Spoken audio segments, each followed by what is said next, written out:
Most people believe their life has already started. They wake up, go to work, play their roles, and die believing they've lived.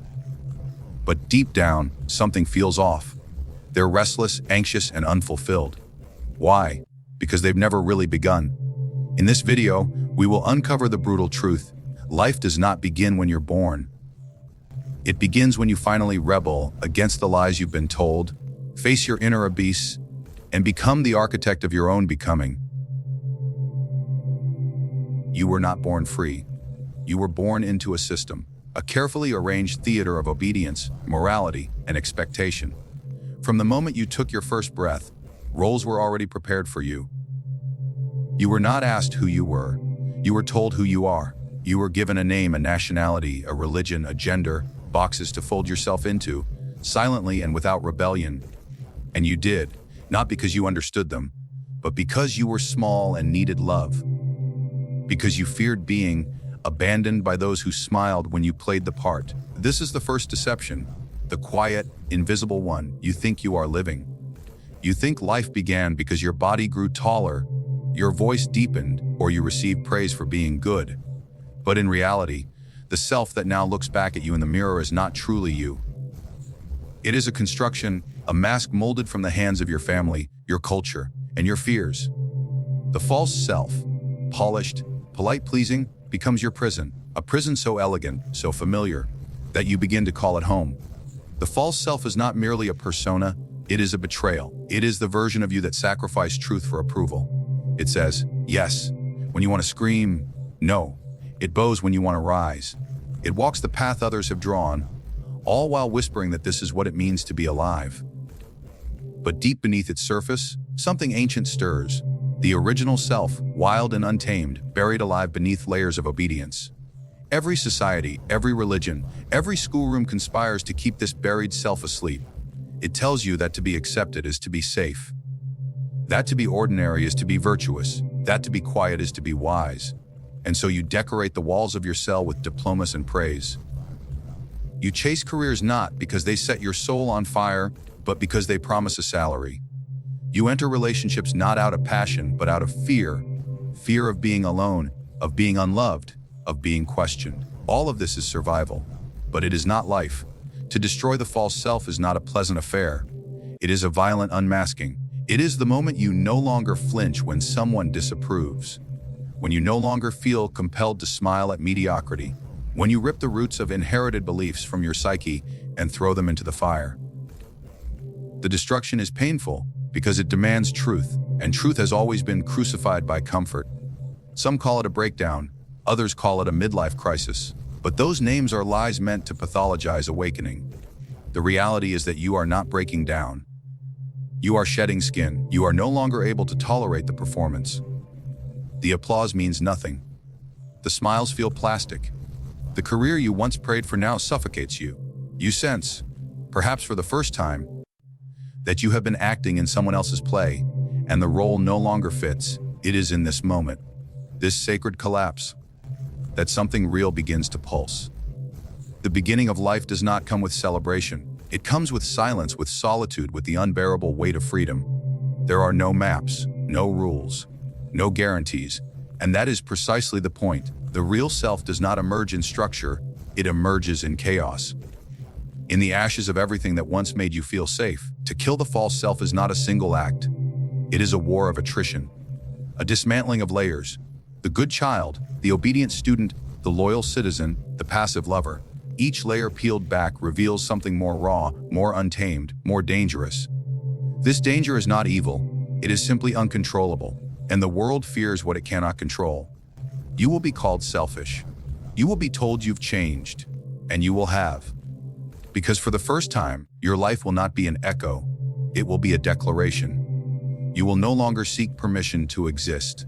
You will know real transformation never begins in comfort. It begins at the edge, where meaning collapses, where identity dissolves, where the illusions you've clung to crumble under their own weight. It begins in suffering, not as punishment, but as invitation. An invitation to awaken. Not in the spiritual sense peddled by charlatans, but in the raw, existential sense where the foundations of your being are shaken and you're left naked before yourself.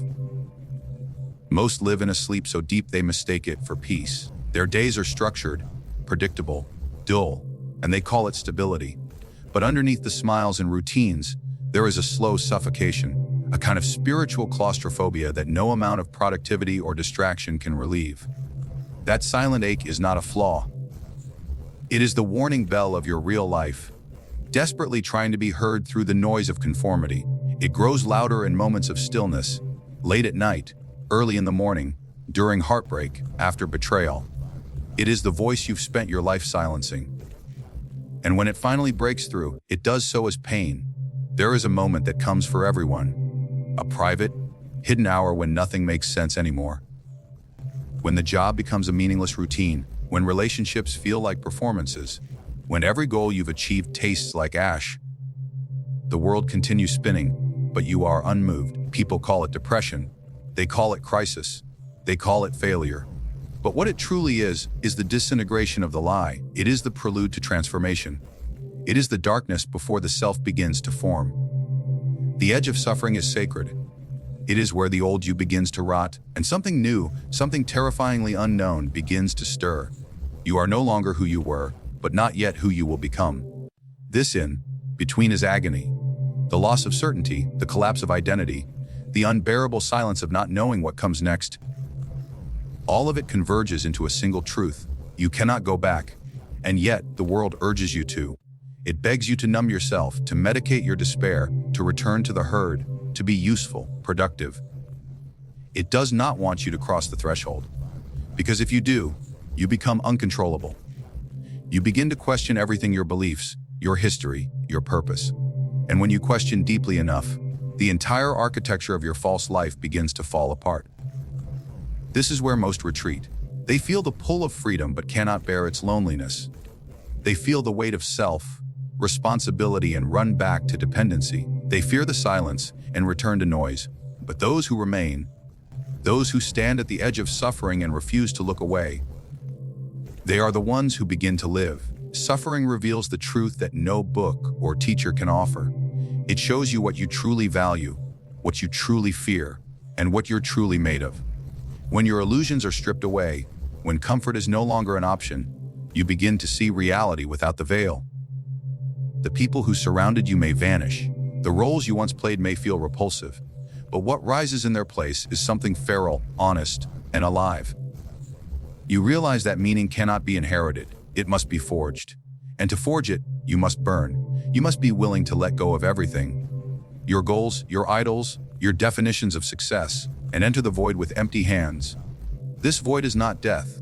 It is possibility. It is the sacred space where the ego dissolves and the soul begins to speak. But the soul does not speak in words. It speaks in silence, in symbols, in longings you cannot articulate. It does not give instructions. It gives direction. And that direction is always inward, deeper, through the pain, through the disillusionment, through the fear. The world will not reward this journey. It will not understand it. Because it cannot be measured, it cannot be branded, it cannot be sold. This is the initiation few choose. Not because it's hidden, but because it demands everything. The journey that begins at the edge of suffering is not a spiritual vacation. It is a descent. A descent into your own shadows, your own wounds, your own forgotten parts. You will not return with answers. You will return with fire. Fire that burns away the false, the borrowed, the conditioned. Fire that makes room for something real, something earned, something untouchable by the world outside. And the greatest paradox is this: only when life loses its meaning do you finally have the power to create it. Only when you are broken are you finally free to choose what you will rebuild. Only when you stand at the edge, trembling, uncertain, stripped, does your real journey begin. To live without choosing your own values is not to live at all. It is to function, to perform, to drift through the expectations of others while wearing the illusion of autonomy. Most people confuse survival with life. They confuse obedience with virtue. What they call a personality is often a patchwork of borrowed morals, hand-me-down ambitions, and inherited fears. They mimic the values of their parents, their governments, their cultures, never stopping to ask if those values were designed to liberate them or to tame them. And so, they grow older, but not deeper. They succeed in the eyes of others, but fail in the mirror of their own being. There is no freedom in following the values you did not create. You may appear disciplined, moral, even noble, but beneath it all lies a quiet resentment, a frustration that cannot speak its name. It surfaces in moments of boredom, in private addictions, in unexplained sadness. You feel the weight of having lived a life that was not yours, having loved things you were told to love, having hated what others hated. You were taught how to live, but never asked if you wanted to. That is the quiet violence of unchosen values. Values are not supposed to be inherited like furniture. They are meant to be earned through suffering, questioning, and confrontation. True values emerge from the fire of inner conflict, not from blind agreement. They come not from the sermons of preachers or the commandments of culture, but from solitude. You must stand alone, completely alone, with no reference point, and ask what is worth living for, what is worth dying for, what do I revere? Not because I was told to, because I have tasted its necessity in my own blood. To choose your own values is to become dangerous. Not in the violent sense, but in the existential one. You are no longer predictable. You no longer fit neatly into institutions. You are no longer domesticated by the rules of comfort. Those who choose their own values become immune to manipulation. They cannot be seduced by trends or guilted by dogma. They walk through the world with an inner compass, not because they seek to rebel, but because they cannot betray the truth they have seen. And this truth is not soft. It demands sacrifice. When you choose your values, you are forced to give up the comfort of being liked. You must risk alienation. You must learn to live without applause. This is the great price of authenticity. Because your values will not align with the masses. They will not be convenient. You may find that what you hold sacred is what others laugh at. You may find that what gives you meaning is what others condemn. But to betray your values for approval is to die before your death. It is to walk the earth as a hollow figure, respected by many but loved by none, especially not by yourself. Society fears the individual who chooses.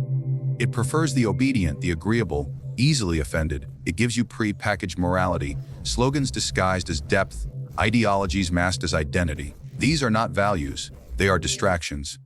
Real values do not come in slogans. They come in solitude. You must descend into the core of your being and return with a law that is entirely your own. This law may be irrational. It may be wild. It may even contradict everything you were taught. But if it is real, if it is yours, then it has the power to give you life. The difference between a life of imitation and a life of authenticity is not measured by wealth or success. It is felt in the weight of your decisions.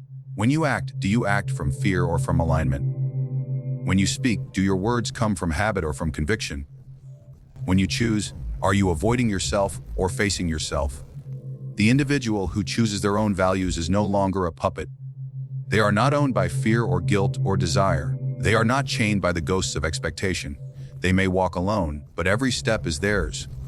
This kind of life cannot be inherited. It must be forged. You must strip away every external rule and test it against your soul. Not against logic, not against society, against soul. You must let go of being good, let go of being normal, let go of being right, and begin the work of becoming real. This is not a process of addition. It is a process of subtraction. You remove everything that is not yours, every false belief, every polite lie, every shallow virtue, until what remains is hard, raw, undeniable, your essence. There is no blueprint for this. No one can tell you which values are yours. You must enter the arena, bleed, fall, get up again. Slowly, piece by piece, you discover what cannot be taken from you. That is your compass. That is your law. That is your truth. And only then, only with values that have emerged from your deepest confrontation with life, can you say you are alive.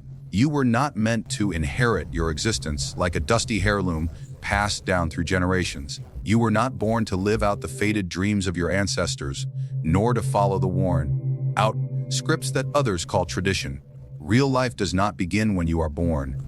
It begins when you choose to stop accepting life as it is and start shaping it with your own hands. It begins when you stop asking for meaning and begin creating it. Until then, you are not living. You are rehearsing. You are repeating. You are surviving in a world you never truly made your own. The tragedy is that Most people spend their lives as spectators in their own story. They wake up to routines dictated by necessity, beliefs inherited like family recipes, and desires planted in them by advertisers and frightened parents. They chase goals they never questioned, adopt identities they never examined, and live lives built by other people's architecture. They consume, obey, achieve, but they never create. And so, though their hearts beat, they do not live. They inherit a structure, a narrative, a morality, and they bow to it, thinking that obedience to it will lead to fulfillment. But obedience does not create meaning. Creation does. To become a creator of your life is to burn the inherited map and dare to chart your own. It is to stop asking what the world wants from you and ask what you want from the world. It is to reject the life handed to you and craft one that demands your full presence. This does not mean chaos for the sake of rebellion. It means order that originates from your core, not from the outside. It means shaping time according to your priorities, building a character that reflects your truth, and choosing your pain rather than having it chosen for you. There is a moment when the inherited life becomes too small. It suffocates. It no longer stretches with your growth. You look around and see the sameness, the patterns repeated by those around you, not out of conviction, but out of fear. Fear of judgment, fear of exile, fear of uncertainty. And you feel it? That unbearable sense that everything you're doing, everything you've built, is for someone else. The job you perform, the way you speak, the person you've become. None of it was born from your fire. It was shaped by expectation, by survival, by fear of the unknown. This is when the seed of real life begins to stir. Not in comfort, but in discomfort. Not in clarity, but in confusion. You begin to question the religion that was given to you before you could reason. You begin to question the definition of success that rewards you with golden chains. You begin to question why you chase applause when what you crave is peace. These questions are not a breakdown. They are the first heartbeat of creation. Creation begins with destruction. You must be willing to destroy the life that was never truly yours. You must confront the terror of standing in front of a blank canvas, without a script, without guarantees, without applause. To become a creator is to embrace responsibility not only for your actions, but for your existence itself. It is to say, I will not live the life they wrote for me. I will not follow the timeline they handed me. I will not wear the costume they stitched together in fear and habit. The world does not want creators. It wants consumers. It wants workers, followers, functionaries. It does not know what to do with someone who builds from within. That is why the moment you begin to create your own path, the world will resist you. It will call you selfish. It will call you crazy. It will call you lost. But that resistance is confirmation. It means you are no longer digestible. It means you are no longer an extension of the herd. To create is to suffer, because every creation is born in solitude. No one can create your truth for you. No one can tell you what to build. You must sit with the silence, listen to the ache, and follow it to its origin. That ache is your compass. That discomfort is your direction. Real life is not found in the avoidance of suffering, but in the suffering that has purpose. The pain that births authenticity, the struggle that produces something that never existed before you dared to make it. What will you stand for when no one is watching? What will you build when no one gives you permission? These are the questions that confront the creator, and unlike the inherited man who waits to be told, the creator speaks first. He moves before approval. He acts before understanding. He becomes before being labeled. He is not a reflection. He is a flame. He does not mirror the world. He shapes it. And in shaping it, he finally lives. The creator is not free from fear, but he is free from imitation. He still bleeds, but he bleeds for something real. He still fails, but his failure is honest. Every mistake becomes a brushstroke. Every rejection becomes a brick. Every silence becomes a canvas. He does not wait to be saved because he knows salvation is not given, it is built. It is summoned from within.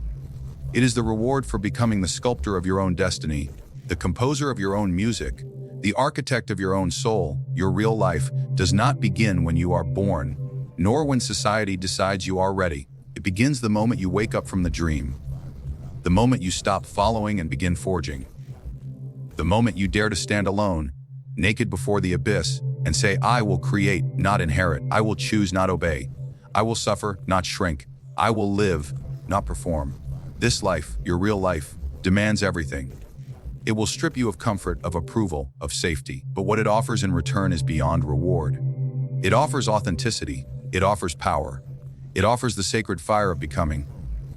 You do not belong to the world until you belong to yourself, and you will not belong to yourself until you pass through the crucible of your own becoming, where your values are chosen, your illusions are burned, and your will is crowned in solitude.